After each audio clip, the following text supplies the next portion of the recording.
Hello friends. आज हम बात करने वाले हैं जो पेपर हुआ जूनियर एडेड एग्ज़ाम का, उसमें आपके स्कोर कितने हैं और उस स्कोर में क्या आप सेफ हैं, कट ऑफ कितना जाएगा, सेफ स्कोर क्या होगा और पेपर का स्तर कैसा था। ठीक है, मतलब पेपर के स्तर से मतलब ये होता है कि यही डिसाइड करता है कि कट ऑफ कितना जाएगा, पेपर का लेवल इससे तय हो जाता है कट ऑफ कितना जाएगा। ठीक है, अभी मैं आपको पेपर का सॉल्यूशंस नहीं बता रही हूँ क्योंकि आप सबने ये देख लिया होगा, किसी न किसी यूट्यूब पे आपने देख ही लिया होगा, चेक कर लिया होगा आपने किसी चैनल पे। तो मैं आपको पेपर के सॉल्यूशंस नहीं बताऊंगी, लेकिन आपकी स्कोर क्या है उसके अकॉर्डिंग मैं आपको बताने वाली हूँ कि क्या आप सेफ हैं, आगे आप क्या आराम से रह सकते हैं, इसके आधार पर क्या आप अपने बारे में आप सोच सकते हैं। तो देखिए, मैं सबसे पहले मैं यहाँ बात करूँगी सिर्फ साइंस की ही, और किसी और की बात नहीं कर सकती। मैं सिर्फ साइंस के बारे में, साइंस एंड मैथ की बात करूँगी। तो देखो, जो जनरल का पेपर था, जनरल स्टडीज, जनरल साइंस, वो तो सबके लिए सेम था, लेकिन आपने देखा होगा उसमें भी साइंस के क्वेश्चंस काफ़ी ज़्यादा थे। ठीक है, साइंस के क्वेश्चन ज़्यादा थे।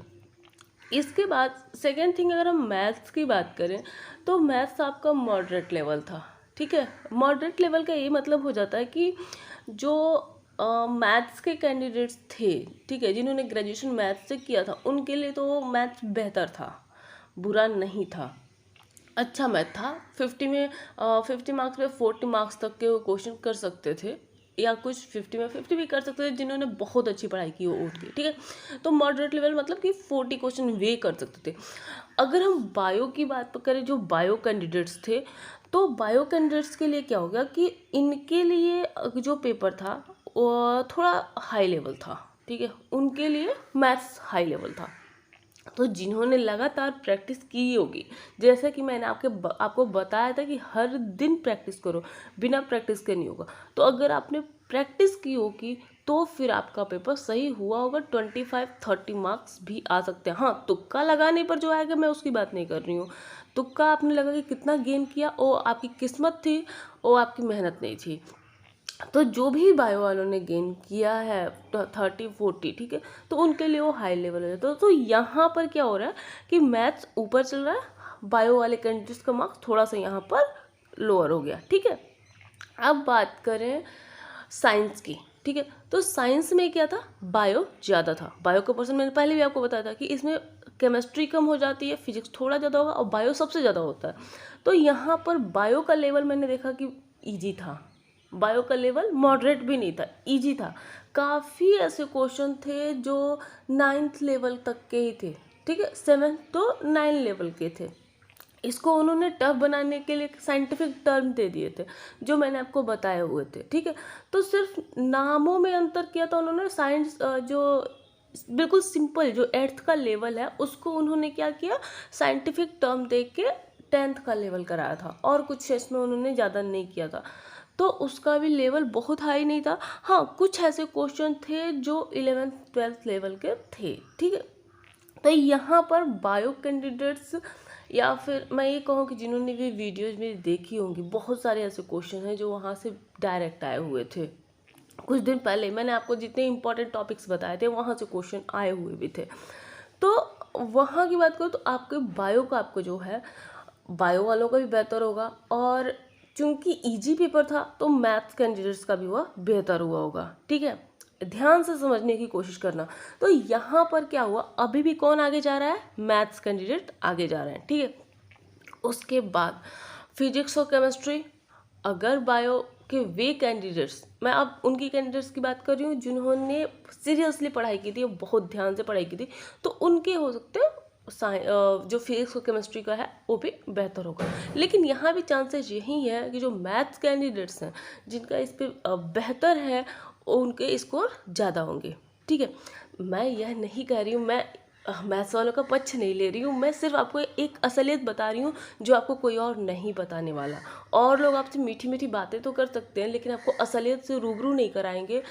और मैं आपको चाहती हूँ कि देखो, डर में जीने से बेहतर है असलियत को जान लो, और उसके साथ जब आप अपनी कमजोरियों को जानोगे तो ही आप अपनी दोबारा मेहनत कर पाओगे। ठीक है, लाइफ बहुत बड़ी है और समय भी है अभी आपके पास थोड़ा सा। ठीक है, बहुत ज़्यादा तो नहीं कर सकते लेकिन समय इतना है कि आप दोबारा मेहनत कर सकते हो। तो इसलिए बिना डरे समझो, असलियत देखो क्या है। अब देखो, मैंने आपसे क्या कहा था, बहुत पहले ही मैंने बताया था कि 300 सीटें थी। जब हमें ये लगा था कि बायो की जो कैंडिडेट्स हैं, अगर सिर्फ बायो का पेपर हो तो सॉरी सिर्फ साइंस का है तो 300 सीटें, लेकिन अभी बायो और सॉरी साइंस एंड मैथ दोनों की थी, तो अभी सीटें कितनी होंगी, करीब 600। ठीक है, सीटें कितनी है, 600। अब 600 सीटों पर, साइंस एंड मैथ के 600 सीटों पर करीब लाख के करीब बच्चे होंगे ना। स्टूडेंट्स कितने हैं, 1 लाख। ठीक है, तो अब आपका पेपर ऐसा है, हाई लेवल है नहीं, पेपर है मॉडरेट लेवल। ठीक है, जनरल साइंस की और जनरल स्टडीज़ की मैं बात नहीं कर रही हूँ, वजह ये है क्योंकि वो सबके लिए कॉमन था। किसी को भी वो बहुत बेहतर नहीं आता और किसी को बेकार भी नहीं आता। वहाँ भी साइंस के क्वेश्चन ज़्यादा ही थे।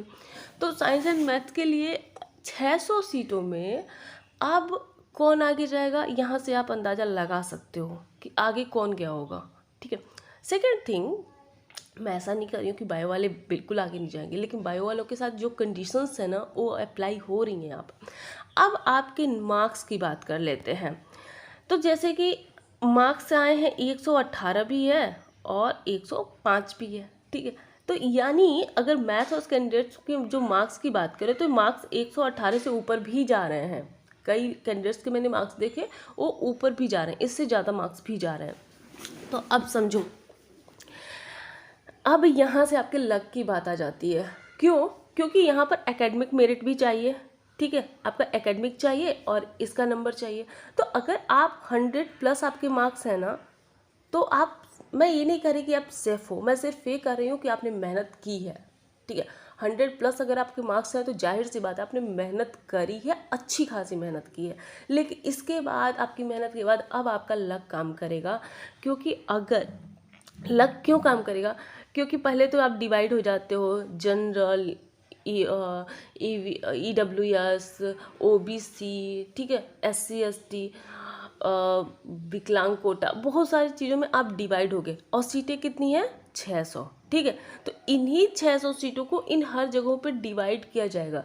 तो इसमें अगर आपके 100+ मार्क्स हैं फिर भी आपको डर है, तो देखो ये आपका सिर्फ लक है, इसमें आप कुछ नहीं कर सकते हो। हाँ, 118 नंबर मुझे लग रहा है पूरी तरह से सेफ स्कोर है, क्योंकि इससे ज़्यादा नंबर बहुत ज़्यादा कैंडिडेट्स के नहीं आए होंगे। अगर मान लो 400, 300, 400 ऐसे कैंडिडेट्स होंगे जिनके 118 से ज़्यादा मार्क्स आ सकते हैं, इससे ज़्यादा नहीं आ सकते। और साथ में अगर एकेडमिक मेरिट भी 31.6 है तो ये बेटर है, और मुझे नहीं लगता कि इनको कोई बाहर कर सकता है। ठीक है, तो 115 नंबर से ज़्यादा जिनके हैं और जिनकी एकेडमिक मेरिट भी अच्छी है, उनके, वे तो बिल्कुल सेफ़ हैं, उनको कोई डरने की ज़रूरत नहीं है। लेकिन 115 से जिनके नंबर कम हैं, उन्होंने मेहनत तो बहुत की है, लेकिन उनको थोड़ी सी डरने की ज़रूरत, मतलब डरने की ज़रूरत नहीं है, अब उनके लक की बात है। क्योंकि बात पूरी ये याद आती है कि सीटें सिर्फ 600 हैं, कैंडिडेट्स ज़्यादा हैं, तो इसमें उन्होंने किसने कितनी ज़्यादा मेहनत की है। और मेहनत से बाद भी अगर बात करें तो ऐसा था कि आप तुक्का भी लगा सकते थे। ठीक है, माइनस मार्किंग थी नहीं, तो इस वजह से नंबर हो सकता है जिसको बिल्कुल, मतलब कुछ ऐसे क्वेश्चन है जिसको नहीं आ रहा है, वहाँ उसका भाग्य, उसका लक काम किया और उसने बेहतर मार्क्स कर लिए। तो यहाँ पर आपकी देखो कोई गलती नहीं होगी, तो परेशान नहीं होना। कट ऑफ जो जाएगा वो, जैसा कि पेपर है इजी और मॉडरेट है, हाई नहीं है, बहुत टफ नहीं है, तो इसलिए कट ऑफ जाने के चांसेस बढ़ जाते हैं। ठीक है, 100 के आसपास जा, अगर 99, 100 भी जा रहा है ना कट ऑफ, तो भी जो जनरल वाले 100 होंगे उनका होने का चांसेस बहुत रेयर हो जाता है, बिल्कुल। क्योंकि अगर आप जनरल हो और आपका 100 कट ऑफ गया, 100 आपके मार्क्स भी जा रहे हैं, तो फिर दिक्कत हो जाती है कि बाकी जिनके 600 सीटों में बाकी जिनके मार्क्स ऐसे हैं, जिनके मार्क्स थोड़े ज़्यादा अच्छे हैं, और ऐसा हो जा रहा है कि आप उन्हों की एकेडमिक मेरिट भी अच्छी है, तो फिर उनके चांसेस बढ़ जाते हैं। तो मैं आपसे यही कहूँगी कि अब आगे की भी तैयारी करो, मैं आपको डरा नहीं रही हूँ, सिर्फ आपको असलियत से रूबरू करा रही हूँ। और आप सच्चाई का सामना जितनी बेहतर तरीके से, जितनी जल्दी कर लोगे ना, उतना ही सही होगा।